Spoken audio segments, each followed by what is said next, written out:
Good morning guys, welcome back to my blog.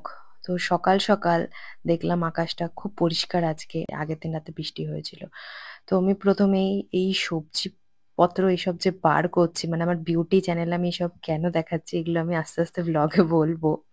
তো first আমি এই সবজিগুলো বার করে দিয়েছিলাম যাতে আজকে যেগুলো রান্না হবে সেগুলো মাসি সবজিগুলো কেটে কুটে প্রিপেয়ার করে রাখে। আর আমি আমার মর্নিং কফিটা বানিয়ে নিচ্ছি, মানে এতটাই স্ট্রং বানায় কফিটা যাতে আমার পূর্বপুরুষরাও জেগে ওঠে, এরকম টাইপেরই কফি বানায়। আর কফিটা খেতে খেতে আমি সকালে স্কিন কেয়ারটা করে নিই। বেসিক্যালি সকাল তখন আর নেই, বাট আমি এতটাই ল্যাদখোর যে আমার স্নান করতে অনেকটা লেট হয়ে যায়, আর তখন আর সানস্ক্রিন মাখাটা একদম পয়েন্টলেস ব্যাপার। আর মুখের যে দাগগুলো আছে এগুলো কোনোদিন যাবে না আমি যদি ওই হ্যাবিটে চলি। তো সেই জন্য আমি মর্নিং এই স্কিন কেয়ারটা করে নিই কফিটা খেতে খেতে। অ্যান্ড যে কটা প্রোডাক্ট আমি ইউজ করছি প্রত্যেকটারই আমি ডেসক্রিপশন বক্সে লিংক দিয়ে দেবো, দেখতে পেয়ে যাবে তোমরা প্রোডাক্টগুলো। অ্যান্ড স্কিনটা আপাতত গ্লোয়িংই লাগছিল সেদিন। দেন গেলাম ব্রেকফাস্ট বানাতে।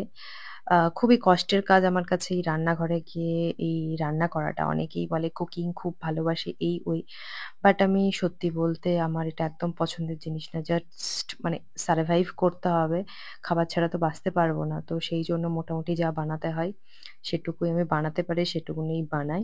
তো সকাল সকালেই সব থেকে ইজিয়েস্ট ব্রেকফাস্টটা ওই জন্য বানিয়ে নিয়েছিলাম। আর দেন ব্রেকফাস্টটা করতে করতে বাইরের ভিউটা দেখছিলাম, আস্তে আস্তে রোদ উঠছে। আর সেদিন ওয়েদারটা সত্যি খুব সুন্দর ছিল, মানে খুব একটা গরম ছিল না, কারণ অনেক গরমের পর বৃষ্টি হয়েছিল। আর আমি লাঞ্চে যা যা বানাবো সেগুলো প্রিপেয়ার করে নিচ্ছিলাম। আমার বাড়িতে সেদিন বাপি ছিল। বাপি তো আমি যা রান্নাপত্র করি সেগুলো খায় না। বাপির আলাদা জিনিসপত্র খায়। তো বাপির রান্না পুরোপুরি আলাদা আর আমার রান্না আলাদা। আর মা ছিল না, কারণ মা গেছিল গার্লস ট্রিপে। ইয়েস, মা গেছিল গার্লস ট্রিপে, সেই জন্যই এই রান্নাপত্রগুলো আমাকে করতে হচ্ছিল। বাট সেই জন্যই আমি যেগুলো খেতে ভালোবাসি আমি সেই জিনিসই রান্না করছিলাম।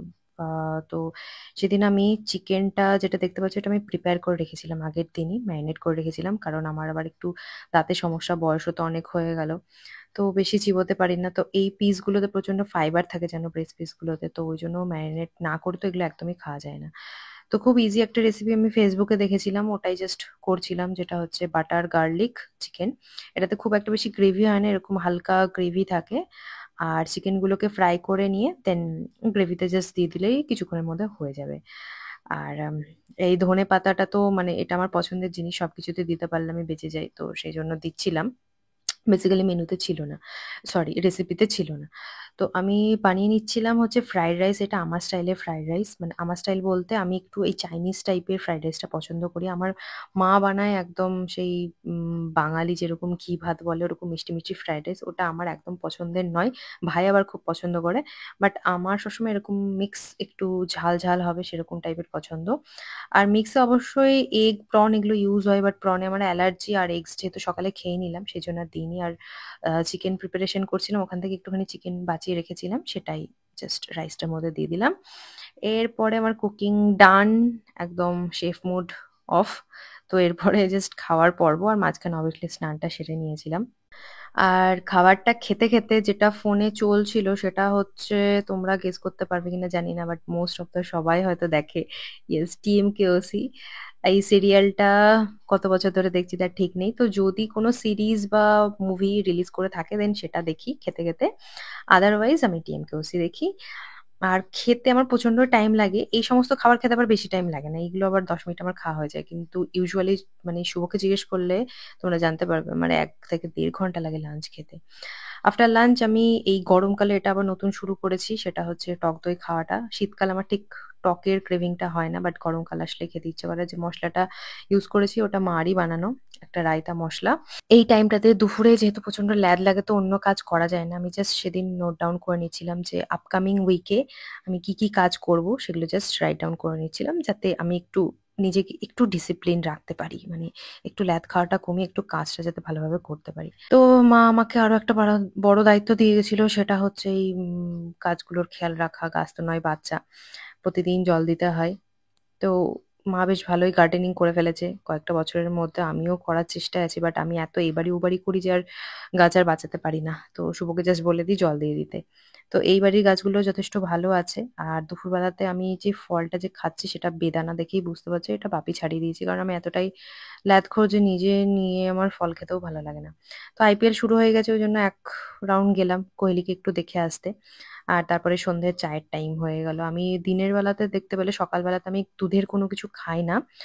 মর্নিং এ আমি ব্লাক কফি বা ব্লাক টি খাই। আর সন্ধ্যেবেলাটাতে এরকম জমিয়ে দুধ, ১ কাপ চিনি, চা, অ একদম এগুলো করে খাই সন্ধ্যাবেলাটায়। আর আমি যেহেতু কোনো সুগার ইনটেক করি না বলতে গেলে কারণ সুগার ইনটেক বলতে obviously ফল, সবজি সমস্ত কিছু ভাত সবকিছুতে থাকে। বাট আমি যেহেতু কোনো রকম মিষ্টি খাই না, কোনো রকম সুইটস খাই না। তো সেইজন্য আমার মনে হয় এই একবেলা এই চা আর চিনি আমার আর কি আর বড় ক্ষতি করে নেবে। মরতে তো সবাইকে এমনিও হবে। আর এর সাথে বিস্কুটটা তো কম্পালসারি। বিস্কুটটা না থাকলে আমার আবার খেতে ইচ্ছা করে না। Toast biscuit. যেটা হচ্ছে একদম রাস্কের। যেকোনো ব্র্যান্ড হলে আবার চলবে না। তো আমার তো নখরার তো শেষ নেই। এই বাড়িতেও যেমন জ্বালাই, ওই বাড়ির বাপিকেও সেরকম জ্বালাই। এই বিস্কুট ছাড়া আমার সন্ধ্যাবেলা চা চলে না।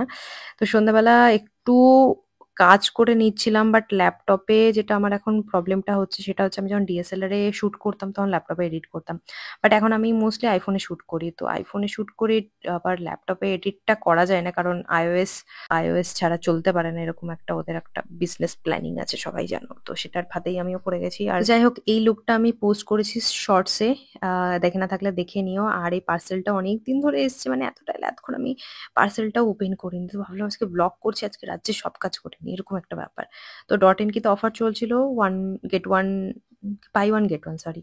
তো এই দুটো প্রোডাক্ট অর্ডার করেছিলাম। সানস্ক্রিন তো মাস্ট মানে রিস্টক করে রাখছি। সানস্ক্রিন প্রায় শেষ হয়ে যাচ্ছে। যা কিনছি শেষ হয়ে যাচ্ছে। আর জেল ছাড়া কোনো কিছুতে গতি নেই বলে এই জেলটাও কিনে নিলাম। এরপরে রাতে আমি সে মানে এগেইন দুপুরে যে খাবারগুলো ছিল ওগুলোকে একটুখানি রিহিট করে নিচ্ছিলাম। করে খেতে বসে গেছিলাম সেটার আর ক্লিপ দিইনি। আর তারপরে আমি আমার নাইট টাইম স্কিন কেয়ারটা সেরে নিচ্ছিলাম। এই ব্যাপারে আমার একটুও ল্যাদ নেই। সাজগোজের ব্যাপারে আমার একটুও ল্যাদ নেই সিরিয়াসলি। তো রাতের বেলাতে আমি ডাবল ক্লিনজিংটা করি। কারণ যেটা হয় যে আমাদের সানস্ক্রিনটা তো ওয়াটারপ্রুফ হয় তো শুধু ফেস ওয়াশে সেটা রিমুভ হয় না। তো সেজন্য ফার্স্ট একটা অয়েল ক্লিনজার ইউজ করে নিই। আফটার দ্যাট আমি ইউজ করি ফেস ওয়াশ। এবার ফেস ওয়াশটা কখনো কোনো রকম ইউজ করি। বাট এখন যেহেতু একটু অ্যাকনে ফেস করছি তাই জন্য স্যালিসিলিক অ্যাসিড বেসড একটা ফেস ওয়াশ ইউজ করছি। আর নিউট্রিজিনারটাই এটাই আমার ফেভারিট অল টাইম। অনেক দিন ধরেই ইউজ করছি, অনেক বছর ধরেই। তো এরপরে আমি আমার নাইট টাইম বাকি স্কিন কেয়ার রুটিনটা করি বাট মুখ ধুয়ে সবার ফার্স্টে আমার যেটা হয় ঠোঁট শুকিয়ে যায়। এটা আমার শীত, গ্রীষ্ম, বর্ষা সবসময়কার প্রবলেম। তো আমি ওই জন্য আগে ভেসলিনটা লাগিয়ে নিয়ে দেন বাকি স্কিন কেয়ারটা করি। তো স্কিন কেয়ারে কোনো এক্সট্রা স্টেপ আমি করিনি ভ্লগ করছি বলে। আমি ইউজুয়ালি যা ফলো করি সেটাই করি। আর অবভিয়াসলি আমার রোজকার স্কিন কেয়ার রুটিন এক হয় না। মানে এইদিন আমি যেমন খুবই লাইট মানে পেপটাইডস ইউজ করছিলাম, সেরামাইডস ইউজ করছিলাম। মানে জাস্ট হাইড্রেশন এরকম হাইড্রেশন হিলিং এরকম। অন্যান্য দিন আমি যেদিন ধরো ওই কি বলে এক্সফোলিয়েটর ইউজ করি সেদিন আমি বেশি কিছু ইউজ করি না। জাস্ট এক্সফোলিয়েটর ইউজ করি। আবার কোনো দিন স্কিন কেয়ারে রেটিনল থাকে। তো সেইভাবে করি। মানে একদিনে সমস্ত কিছু মাখি না। একদিন এটা এইভাবে স্কিন কেয়ার করি। অ্যান্ড দেখতে পেলে আমার ভ্লগে কোনোরকম কোনো ড্রামা নেই, কিছু নেই, লোকজন নেই। আমি একাই। তো আমার কাছে বেসিক্যালি পিসের ডেফিনিশন এটাই। আর খুবই গ্রেটফুল আমি আমার প্যারেন্টসদের জন্য যে যারা আমাকে এরকম একটা লাইফ দিয়েছে। যে আমি পিসফুলি থাকতে পারি। আমাকে সবকিছু পিসফুলি চুজ করতে দিয়েছে, নিজের মতন চুজ করতে দিয়েছে। অ্যান্ড আমার উপর ভরসা রেখেছে। Really grateful for that. আর অবশ্যই আমার পার্টনারের জন্য যে মানে যার মেল ইগো আমার লাইফের মানে আমার স্বপ্নগুলোর থেকে বড় নয় কোনোভাবেই কোনোদিনও। আর এই গ্লোটা তার জন্যই এরকম একটা পার্টনারের জন্য। তো দিস ইজ ইট। আর জাস্ট বেড টাইমে আমি আমার বেডটা করে নিচ্ছিলাম। যেটা আমিই করি আর ওই বাড়িতে থাকলে শুভ করে। তো এই বাড়িতে আমিই করছিলাম। আর আমি জাস্ট শোয়ার আগে একবার মেইল চেক করে নিই কোনো দরকারি মেইল এসছে কিনা। আর যেহেতু খুব কাজ করতে হয়েছে আজকে প্রচুর বাসন-টাসন মাজতে হয়েছে সেই জন্য জাস্ট হ্যান্ড ক্রিম ইউজ করে নিচ্ছিলাম। এগুলো মোস্টলি আমি ভুলেই যাই। মানে আমি যত কিছু মুখের জন্যই করি আমি বডি কেয়ার খুব একটা বা হেয়ার কেয়ার করতে ভুলেই যাই।